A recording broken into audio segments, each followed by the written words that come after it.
Hi, friend. Well, I have a question for you today. Have you ever had a dream or a goal and something you really wanted to do, but you let doubt and fear stop you from doing it? I know I have. There's been several things like that in my life. A couple of really important things, though, have been writing a book and taking care of my health. For years and years, I had this story about my childhood that I wanted to write about, and I would kind of start, but I would feel like, oh, I'm not a good enough writer. And is this story really important? Who's going to want to read this? All of that doubt and fear and feeling like I'm not enough. I'm not good enough to write a book. But I actually started. I had the help of a friend and I started, and my book came out. So that's exactly what we're going to talk about today. So I'm Kathy Weens from Kathy Weens Coaching. Thank you so much for being here. Now, today I have a poem that I'm going to share with you, and I'm going to talk a little bit about that poem, and then stick with me to the very end because I have 2 action steps of things you can do for you to get started on those dreams or those goals, the things that you've been wanting to do for years, but you just haven't been able to get over that fear and that doubt and, feeling like I'm not enough. Okay, so we often will wait, for the right moment to begin. That right moment is like when fear subsides and I'm very confident, when everything is perfectly in place. But the truth is, waiting does not move us along, it only gets us stuck. If we want to achieve our goals and our dreams, we must embrace the power of simply starting. It's a simple concept, but hard to wrap our minds around and really do that, okay? And today, like I said, I'm going to share a poem with you that really helped me. So another big thing in my life that I did was to start a Possibilities Healing Art Studio. Now, I did that right when the pandemic started, so it was kind of rocky, but that was something that really helped me to start my coaching practice.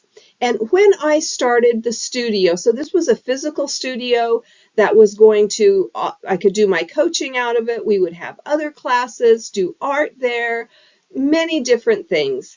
Now, that did not work out, but it did help me as I started my coaching journey. And when I started the studio, I found this poem, and it really helped me to push me along. So I'm going to share that poem with you right now. I'm just going to read it. So, start now. Start where you are. Start with the fear. Start with the pain. Start with doubt. Start with hands shaking and start with voice trembling, but start. Start and don't stop. Start where you are and with what you have. Just start. So this was a really powerful poem for me that helped to propel me, and I continue to use it as I start other journeys in my life. Now, I am going to put a link below. If you would like a copy of that poem, you can get it from the link below. Okay, so now we're going to break that poem down a little bit. So let's begin with start where you are. It is easy to believe that we need to be more prepared, more skilled, more confident before we begin. But the truth is, and this is a powerful truth, that you grow by doing. Any expert that is now seen as an expert started out as a beginner, but they dared to start. So whatever your dream is it starting a business, writing a book, maybe getting your house decluttered or getting healthy in your body? There is no perfect point other than right now. Right now is the time to start. And also, like the poem says, we need to start with the fear and with the doubt. Fear and doubt don't mean that you're not ready. It only means that you're human. Everybody feels that way, and it's okay. You don't have to wait for the fear to disappear before you take action. Courage isn't about the absence of fear. It's about moving forward despite the fear. So, it's okay that you're afraid and that you feel doubt. Again, that's human. But we can normalize that and we can say, yeah, that's how it's going to be if I want to start something new. And you know what? The bigger the project, I think the bigger the fear is going to be. So also remember that. And again, normalize that. Say, this is the way it is when I want to start a big new project. I'm going to feel fear and doubt, and that's okay. And we also need to start with just what we have. We don't have to have it all figured out. We don't need to have the best resources or the perfect plan or guarantee of success, because the reality is there's never a guarantee of success, no matter who you are or what you do. But you just need to use what you have, what is available to you right now. So you have your time, you have your passion, you have your determination. Progress is made step by step, not all at once. And a really good definition for how we can make progress is that we take small steps consistently over time. So we take small, actionable steps and do that consistently, and over time, that will create major progress. And then the last thing that this poem encourages us to do is to start and don't stop. The hardest part really of any journey is beginning. But once you take that first step, then the other ones will become easier, because action creates momentum and momentum creates progress. And you know what? Along the way, you will stumble. That will happen. That's just life. That's the way it is. But when that happens, don't let that stop you. Don't let that discourage you to the point where, again, you let that fear and that doubt come in. But even if you stumble, even if the path isn't clear, keep going. Growth happens in the process, not in the waiting. That's powerful. It's only when we take action will growth happen.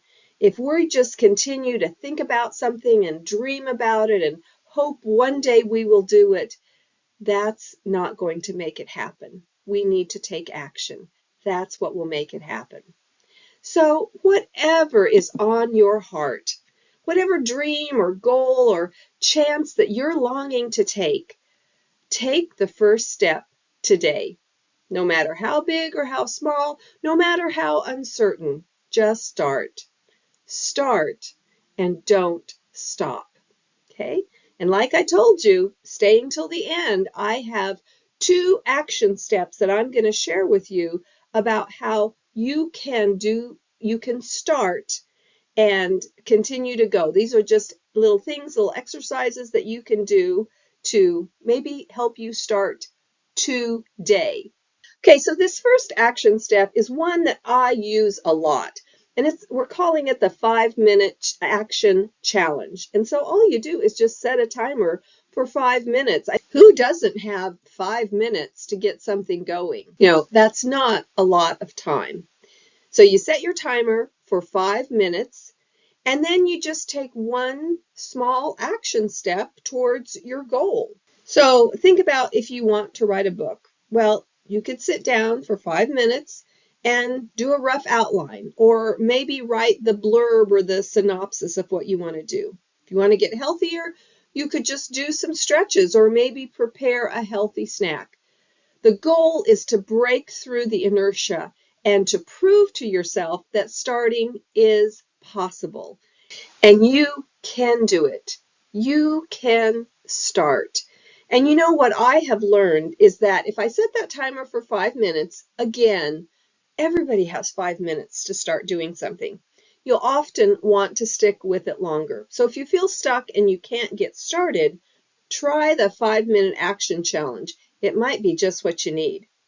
Okay, so the next action step that we're going to talk about is how do we reframe fear? That's a big one because I think fear is often the thing that stops us. You know, when fear arises, instead of seeing it as a stop sign, this is how we're going to reframe it. We can see it as proof that we're stepping out into we're stepping out of our comfort zone, which means that you're growing. And so some things that you could do when you feel that fear and that fear is stopping you from starting. So to overcome that fear, to reframe it, you could think about, what am I afraid of? Really, what is it? Dig deep to figure that out, because the surface thing that comes up may not be the deeper issue. So I would encourage you to stick with that and try to figure out what you really are afraid of.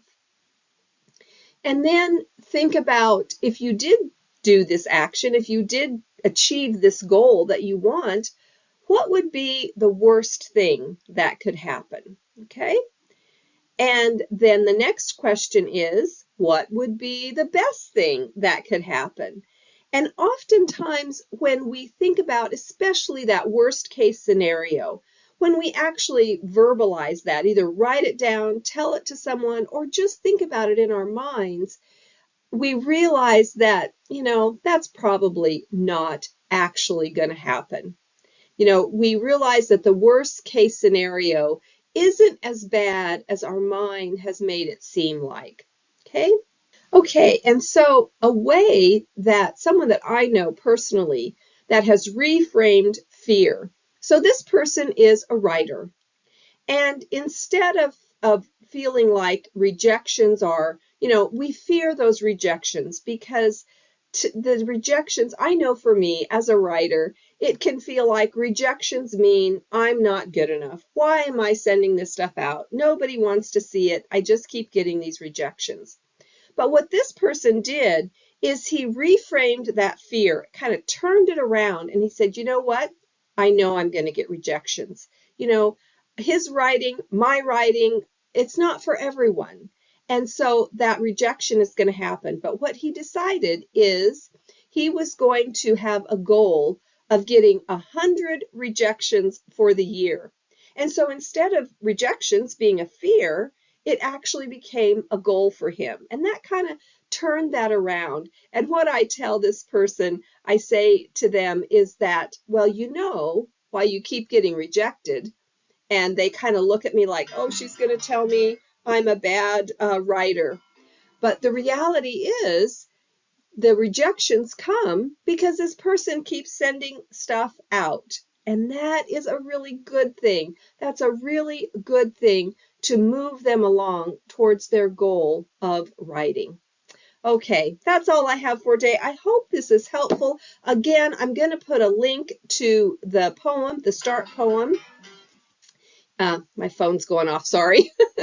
I'll put a link to the start poem in the description.